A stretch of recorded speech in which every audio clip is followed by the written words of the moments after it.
오늘은 출애굽기 24장 1절입니다. 또 모세에게 이르시되 너는 아론과 나답과 아비후와 이스라엘 장로 70인과 함께 여호와에게로 올라와 멀리서 경배하고.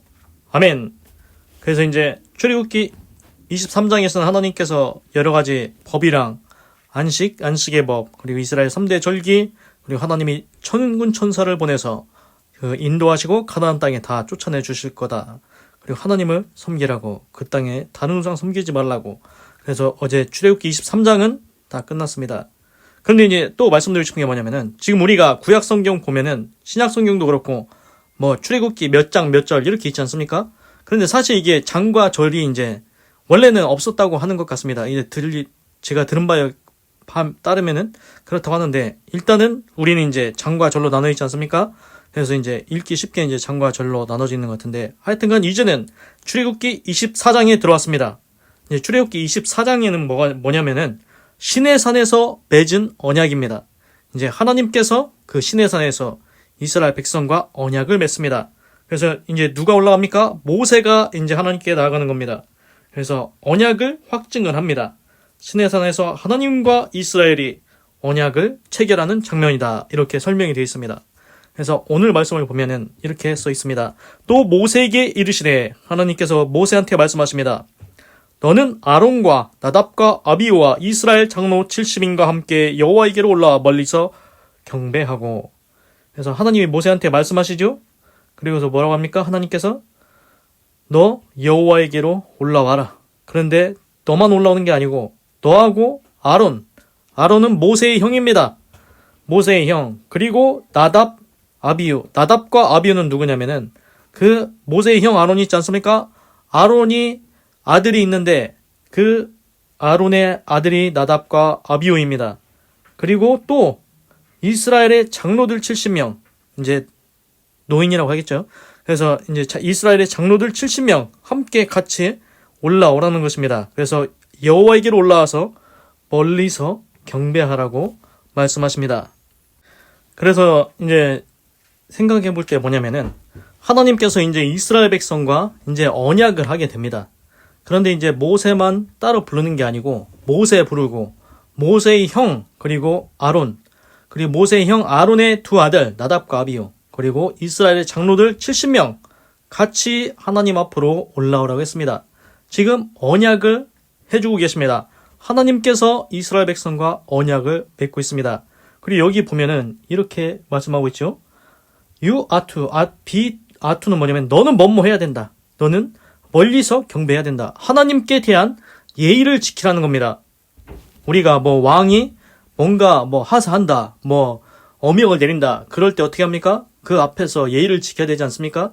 그렇습니다. 강한 자가 그 밑에 있는 자들한테 언약을 해줄 때, 뭔가를 주고 싶을 때, 언약을 할 때 이렇게 밑에 있는 사람은 예의를 지키지 않습니까? 그걸 비슷한 것 같습니다.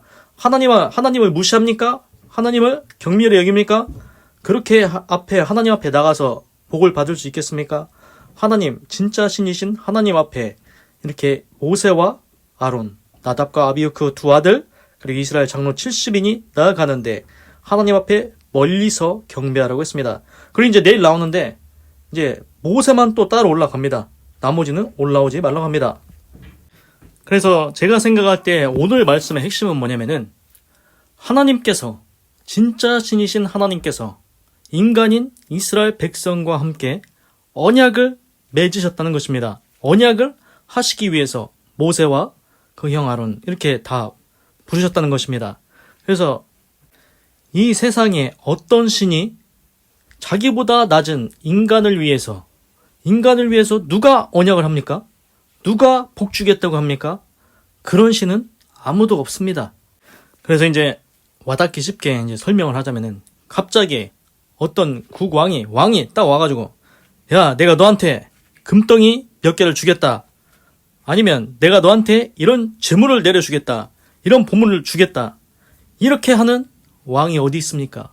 다 야, 너 나한테 세금 내라, 세금 내. 너 얼마 내라. 이렇게 막 거의 다 이렇게 하지 않습니까? 그 어떤 왕이 밑에 내려와가지고 그 백성들한테 내가 너에게 큰 복을 내려주겠다. 이렇게 하는 경우가 어디 있겠습니까? 사람도 그런데 하나님은 우리한테 복을 주고 싶어 하십니다. 하나님이 이스라엘 백성에게 언약을 하십니다. 왜 언약하십니까? 야, 내가 이스라엘 백성 너희들하고 언약을 맺을 거야. 너희들은 이제부터 세금 내야 된다. 뭐 해야 된다. 이러십니까, 하나님이? 아닙니다. 하나님이 이스라엘 백성한테 뭘 빼먹으려고 언약하시는 게 아닙니다. 이스라엘 백성한테 복을 주시겠다는 것입니다. 은혜를 베풀어 주시겠다는 것입니다. 지금 이스라엘 백성한테 가나안 땅을 주시려는 분도 누구십니까? 하나님이십니다. 이스라엘 백성이 자기 손으로 가나안 땅을 차지할 수 있습니까? 없습니다. 이스라엘 국가를 거기에 세우게 하십니다. 누가 하시는 것입니까? 하나님이 하신다는 것입니다. 하나님이 이스라엘 백성과 언약을 하십니다. 솔직히 생각해 보십시오. 하나님이 이스라엘 백성한테 야, 너희들 마음에 든다. 그래, 내가 너희들한테 가나안 땅 주겠다. 거기에 이스라엘 국가 세우게 해주겠다. 그냥 하나님이 하고 싶으면 하시면 됩니다. 언약할 필요도 없습니다. 그런데 왜 언약을 하냐? 하나님께서 사람인 하나님보다 낮은 인간과 언약을 하신다는 것은 내가 반드시 이 약속을 지켜주겠다는 것입니다. 솔직히 신이신 하나님이 인간과 약속했다고 해서 그걸 지킬 필요가 있습니까? 야, 내가 그때는 너희들이 마음에 들어서 해주고 싶었는데 이제는 내 마음이 바뀌었어. 니들이 계속 불평하고 원망하니까 하나님을 안 섬기니까 이제는 해주고 싶지 않다. 이럴 수도 있지 않습니까?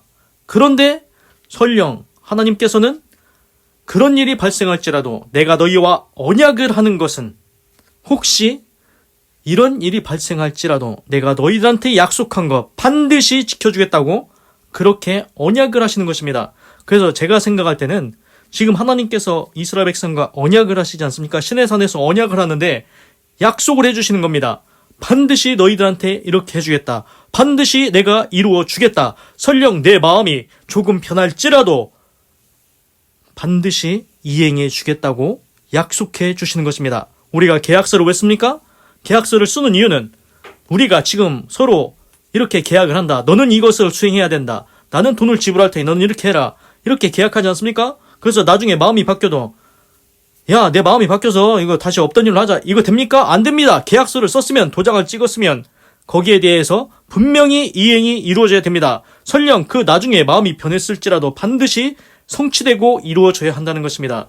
그래서 하나님께서 오늘 이스라엘 백성에게 시내산에서 언약을 하시는 것, 이거 굉장히 중요한 일입니다. 하나님께서 인간인 사람과 언약을 하신다. 약속을 해주신다. 이루어주겠다고, 성취해주겠다고, 복을 주겠다고, 은혜를 주겠다고 오늘 약속하고 계신다는 것입니다. 성경에는 시건치 않는 하나님이라고 이런 말도 있는 것 같습니다. 시건, 먹을 식자이다, 말씀을 먹는다. 이게 뭐냐면은 야, 그냥 그때는 내가 마음이 좋아서 이렇게 해주려고 했었는데 없던 일로 하자. 그냥 이거 우리 사람 같은 경우는 그런 경우 있지 않습니까?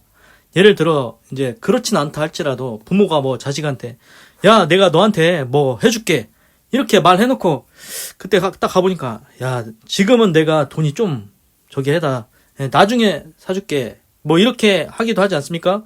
그런데 하나님은 다르다는 겁니다. 하나님은 약속하시면, 언약하시면 반드시 이루시고 반드시 성취하신다는 것입니다. 그래서 하나님의 언약을 받는 이스라엘 백성, 참으로 복된 백성이라는 것입니다. 과거에 이스라엘 백성이 하나님과 시내산에서 언약을 맺었습니다. 하나님의 약속을 받았습니다. 우리 인생도, 지금을 사는 우리 인생도 하나님과 약속하고 하나님의 언약을 받는 아름다운 인생이 되면은 아름다운 인생이 될 줄로 믿습니다. 기도하겠습니다. 하나님, 오늘은 출애굽기 24장 1절을 읽고 묵상해 보았습니다. 또 모세에게 이르시되 너는 아론과 나답과 아비후와 이스라엘 장로 70인과 함께 여호와에게로 올라와 멀리서 경배하고. 하나님께서 이제는 이스라엘 백성과 언약을 맺어주시려고 합니다. 그래서 멀리서 하나님께 경배하라고 했습니다. 하나님 앞에 예의를 지키라는 겁니다. 내가 너희와 약속을 해줄 건데 너희는 내 앞에 예의를 지켜라. 하나님을 경외하는 모습을 보이라는 것입니다. 하나님은 이스라엘 백성을 사랑해서 언약해 주시고 약속을 해주십니다. 그 언약 안 해도 됩니다. 내가 이렇게 해주겠다. 내가 이렇게 해줄 거야. 그냥 하셔도 됩니다. 그런데 왜 약속을 해주시느냐? 내가 인간인 너희와 약속을 안 해도 되지만 너희와 나는 수준이 다르지만 내가 반드시 이 약속을 지켜주겠다는 것을 백성들한테, 이스라엘한테 보여주는 것입니다. 내 마음이 편할지라도 너희와 약속한 것 반드시 이행해 주겠다, 성취해 주겠다, 이렇게 약속을 해주셨습니다. 하나님, 과거의 이스라엘 백성 하나님의 사랑을 받고 약속을 받았습니다. 언약을 받았습니다. 하나님, 이제는 내 인생이 하나님 앞에 있습니다. 내 인생을 향해서 하나님께서 약속하여 주시옵소서, 언약하여 주시옵소서, 내 인생이 아름답게 선하게 쓰임 받을 수 있도록 하나님께서 약속하여 주시옵소서. 하나님께서 기뻐 받으시는 믿음의 아름다운 인생이 될 수 있도록 하나님께서 약속하여 주시옵소서. 하나님, 내가 내 인생 끌고 갑니까? 그렇지 않습니다. 내 인생 하나님의 손에 있습니다. 하나님께서 붙잡아 주시고 견인하시고 인도하셔서 하나님께 영광 돌리는 믿음의 아름다운 인생이 될 수 있도록 하나님께서 지금 오늘 약속하여 주시옵소서. 하나님, 그뿐이겠습니까? 하나님께서는 과거의 이스라엘 백성과 약속하셨듯이 오늘 우리에게 약속해 주십니다. 하나님께서 우리한테 직접 육성으로 말씀하시지는 않았습니다. 그러나 신약 성경에 이런 구절이 있습니다. 주 예수를 믿으라. 그리하면 너와 내 집이 구원을 받으리라. 하나님, 이 말씀이 신약 성경에 기록되어 있습니다.